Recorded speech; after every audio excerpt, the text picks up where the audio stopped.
भारत की भूमि को हिंदू देवी देवताओं की जन्मभूमि माना जाता है। भारत के लगभग हर कोने में किसी न किसी देवी देवता या अवतार के जन्म लेने की कहानी पढ़ने सुनने को मिलती है। भगवान विष्णु के सभी अवतार भारत भूमि पर ही हुए हैं, जिनमें से सबसे ज्यादा प्रसिद्ध भगवान राम और श्री कृष्ण भगवान, जिनकी युगों युगों से पूजा होती है और होती रहेगी। उन्होंने भी अपने जन्म के लिए भारत माता के पवित्र कोख का ही चयन किया।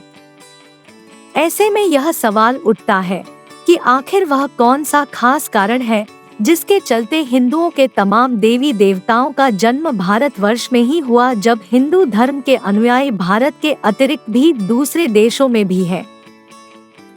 इस सवाल का उत्तर जानने के लिए आपको प्राचीन ग्रंथों का अध्ययन करना होगा।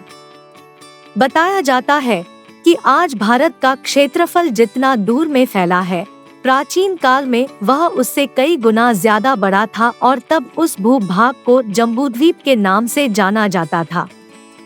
मार्कंडेय पुराण के अनुसार जम्बूद्वीप उत्तर और दक्षिण के बजाय मध्य के क्षेत्र में सबसे ज्यादा फैला हुआ था और फैलाव क्षेत्र को मेरुवर्ष या फिर इलावर्त के नाम से भी लोग जानते थे। प्राचीन काल में एक चक्रवर्ती सम्राट हुए थे जिनका नाम कुरुरवा था। उनकी माता का नाम इलावर्त था। इलावर्त के क्षेत्र के मध्य में सुनहरे मेरु पर्वत का निवास था, जिन्हें पहाड़ों का राजा कहा जाता था।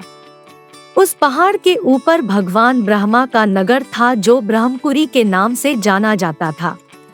ब्रह्मपुरी के निकट ही लगभग 8 की संख्या में शहर बसे हुए था, जिसमें से एक भगवान इंद्र का तो अन्य शहरों में अन्य देवी देवताओं के भवन होना बताया गया है। पुराणों में त्रेता युग से संबंधित विवरण को पढ़ने पर पता चलता है कि भगवान राम के अवतरण से भी हजारों साल पहले मनु स्वयंभू मनु के पौत्र और प्रियव्रत के पुत्र ने ही भारतवर्ष की नींव डाली थी। उन्होंने ही इस भारत को बसाया था। उस काल में इस भूभाग का नाम कुछ और ही था। कुछ लोग मानते हैं कि इस भारत देश का नाम भगवान राम के नाम पर पड़ा है, लेकिन धर्म ग्रंथों में इस संबंध में अलग अलग मत देखने को मिलते हैं। इसके अनुसार अलग अलग ग्रंथों में भारत की उत्पत्ति के संबंध में अलग अलग विचार पढ़ने को मिलते हैं।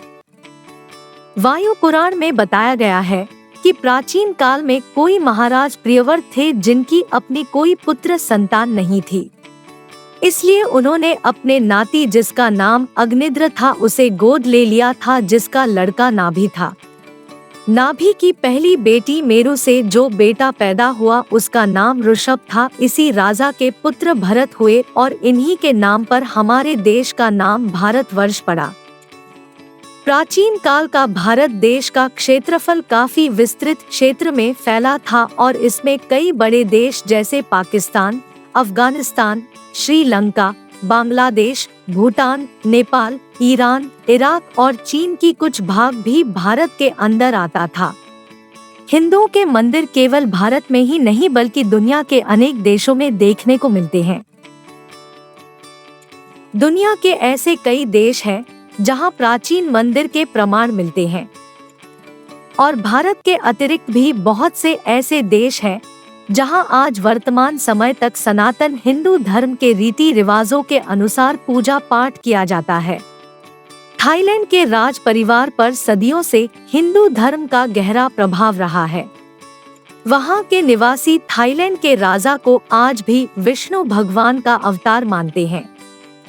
इतना ही नहीं, थाईलैंड के राष्ट्रीय प्रतीक को भी सनातन धर्म की प्रतीक के अनुरूप गरुड़ को रखा गया है। इंडोनेशिया के जावा में प्रम्बानन मंदिर प्राचीन जावा का सबसे विशाल हिंदू मंदिर है। इसके अतिरिक्त भी मैक्सिको, बाली और अन्य देशों में हिंदू देवी देवताओं के मंदिर देखने को मिलते हैं। आपको बता दूं कि जहां भगवान विष्णु के प्रसिद्ध अवतार भगवान राम का जन्म अयोध्या में हुआ था, वहीं भगवान कृष्ण का जन्म मथुरा में हुआ था। इसी तरह भगवान हनुमान जी का जन्म किष्किंधा में हुआ था। भगवान भोलेनाथ कैलाश में वास करते हैं। ये सभी स्थल भारत में ही हैं। सभी के सभी हिंदुओं के महान देवता हैं और इन सभी का पूरी दुनिया में पूजा की जाती है। फिर भी इन सभी ने भारत माता की पवित्र को ही अपनी जन्मस्थली के रूप में चुना।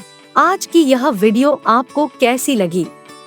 कमेंट करके जरूर बताइए और अगर आपको यह वीडियो पसंद आई हो तो इसे लाइक, कमेंट, शेयर करें और इस चैनल को जरूर सब्सक्राइब करें ताकि आपको सभी नई वीडियो की जानकारी तुरंत मिल सके। हम आपसे फिर मिलेंगे एक और नई वीडियो के साथ। तब तक के लिए धन्यवाद।